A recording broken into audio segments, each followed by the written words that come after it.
बहुत बारी जिंदगी में हम लोग अपनी समस्या खुद ही बन जाते हैं, खुद we become our own biggest problem. और नजरिया बदलता है तो दुनिया बाहर की बदलनी दिखनी शुरू हो जाती है। That is one. And number two is, समस्या एक जीवन का प्रतीक है। जब तक जिंदा रहोगे समस्या रहेगी, जब समस्या ही नहीं रहेगी आप भी नहीं रहोगे। हम हर समस्या, we cannot solve every problem but we can handle them. फर्क है। तो that is really what our work is, to handle problems, not solve every problem, क्योंकि हर चीज बदल नहीं सकती। Folks, and we've asked this one question to most decision makers. If there was one thing you'd like to see changed that would make your organization more productive, what would it be? And guess what they came back with? One word: attitude. If our people had a better attitude, we'd have a better teamwork, quality and bottom line would go up. Think about it, folks. How come under the same set of circumstances some people break records while others break themselves? And two, everybody wants to climb up the ladder to success only to find that the ladder is leaning against the wrong building.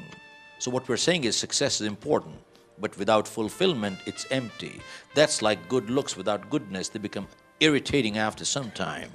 So we got to have substance over form, not just form over substance.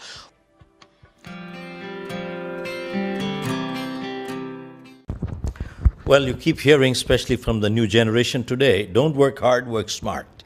Well, the fact remains, if you could become a neurosurgeon by taking a weekend course, guess what would be happening? You'd have hawker stalls outside with neurosurgeons chopping people's brains. And that would be really sad. So it doesn't work that way. And look at people who won the Olympic championships. Mark Spitz, Michael Phelps, they trained 10,000 hours. In fact, there is a book to that effect which says 10,000 hours, you do anything, you become an expert. And Michael Phelps, before he became a champion, won 8 gold medals at Beijing. He trained 10,000 hours, and which is 2,500 hours per year, which is 8 hours per day, no Sunday. And see, people only see the success, they don't see the struggle behind the success. So the current generation that says don't work hard, work smart, that is absolutely a myth. We need to work hard and we need to work smart. Both, one without the other is not going to do the job. So when we talk of my book also, initially I was refused by 100 publishers. Nobody wanted to publish me. But eventually the world's largest publisher picked me up, and that was Prentice Hall. And then, of course, we took the book back again from them, and then we have other publishers with Bloomsbury from UK. But the bottom line is, I was an unknown author, nobody knew me. Why would anybody buy a book on self-help? And when there are millions of other books already in the marketplace anyway. But I tell you what, I was speaking at many places earlier, and gradually the word of mouth came in. Normally it works the other way around. People write books and then they become speakers thereafter. I was a speaker ahead, and then I eventually wrote a book. But then it took a lot of effort in terms of talking to various groups, and when people bought the book, it was practical. People could use immediately right away, and the word of mouth really sold the book. It was not by any advertisement. It was totally a word of mouth, and that's it. मैं भी परेशान होता हूँ, ऐसी बात नहीं कि नहीं होता हूँ। और ये कहे कि कभी मुझे मोटिवेशन की जरूरत नहीं होती, ये भी गलत है। तो बात ये है कि हर इंसान, अगर वो अच्छा स्टूडेंट नहीं होगा तो कभी अच्छा टीचर नहीं बन सकता। ध्यान कीजिएगा, अगर कोई अच्छा स्टूडेंट नहीं है तो अच्छा टीचर कभी नहीं बनेगा। Always be a good teacher, you have to be a good student. तो ऐसा है कि बहुत बारी जब मैं निराश हो जाता हूँ, डिमोटिवेट हो जाता हूँ, मैं भी अपनी किताब पढ़ता हूँ। मैं भी डॉक्टर पील की किताब पढ़ता हूँ, अच्छी किताबें पढ़ता हूँ। मैं 10 गुरुओं की जो जीवनियाँ हैं, मेरे ख्याल है उससे बढ़िया किताब कोई नहीं है। 10 गुरुओं की जीवनियाँ आप देखें तो सही, गुरु नानक की जीवनी, गुरु गोविंद सिंह जी की जीवनी, उसमें कितना कुछ क्या क्या लिखा हुआ है। और मेरे को सबसे अच्छी चीज उनमें ये लगती है कि सिर्फ, अब जैसे गुरु गोविंद सिंह जी थे, उनमें सिर्फ ये नहीं था कि सच्चाई ईमानदारी की बात करते थे, उन्होंने दोनों चीज उठाई। इसी भक्ति और शक्ति दोनों साथ चली, उसमें भक्ति और शक्ति दोनों साथ चली। भक्ति ने शक्ति दी और शक्ति ने भक्ति की रक्षा की। बात ठीक है? तो यही है, उनमें इतनी हिम्मत थी कि भक्ति भी की और शक्ति भी की उन्होंने। That is the answer.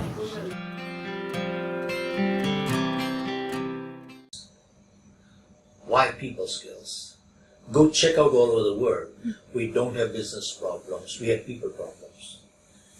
And when we take care of our people problems, most of our business problems are automatically resolved, aren't they? Number two, look at this. We are hired for our skills, but we are fired for our behavior, aren't we? Go check out everywhere. Anywhere, it is people skills. Look at what NASCOM did a study, said 90% of graduates that are coming out today from schools, 90% of graduates, they're not employable. Balance 10%, I have a big question mark on them too. You know what?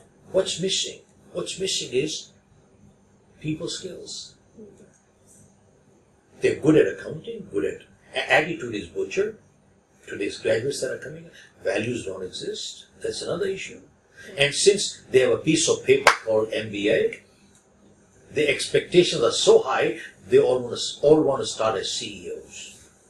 This is like a soldier who says, I will join the army only if you start me as a general. It doesn't work that way. See, people skills, it comes down to people. And look at this. The lower a person is in life, 90% of the time goes in technical skills, less than 10% in people skills. And higher you go up, it just reverses. 90% time goes in people skills, less than 10% in technical skills. And then, look at the other part. Technology and technicians you can always buy with money.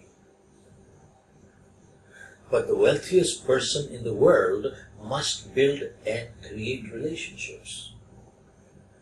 Don't they? Absolutely. And today's generation, I have 2 grandsons. Today's generation are so comfortable with the computers and the machine. It will not be out of place to say, today's kids are being born with a mouse. They're so comfortable with the computers, but they have actually become uncomfortable with people. So what are you going to do? So one is, I could just go on, there are a lot more things. One is people skills. And again, it comes back to integrity. Go look at the Western world. I've been in the US 40 years. Go look at the Western world. What has happened? There's 60 to 70% divorce rate. California, 90% divorce rate. People are getting married, divorced, remarried, re-divorced. And remarried, re-divorced. So what is it? Something is missing. Something is what? It is our people skills, commitments, integrity, attitude that is messed up. Shobha, you mentioned about the success and the relation it has to values. See, this is like success without fulfillment, it's empty. That's like good looks without goodness, they become irritating after some time. That means we gotta have substance over form, not just form over substance. See, success has been defined rather well by a man called Earl Nightingale. He said, success is a progressive realization of a worthy goal. Progressive means it's ongoing, it's a journey, it's not a destination. You never get there. From here you want to get here, from here you want to get here, and from here you want to get here. It's an ongoing process. One, it's a journey and you never get there. Two, it's a realization. Means what? It is internal, not external. You cannot make me successful. I must feel success inside me. It is an experience. You see, that is what gives fulfillment. No wonder.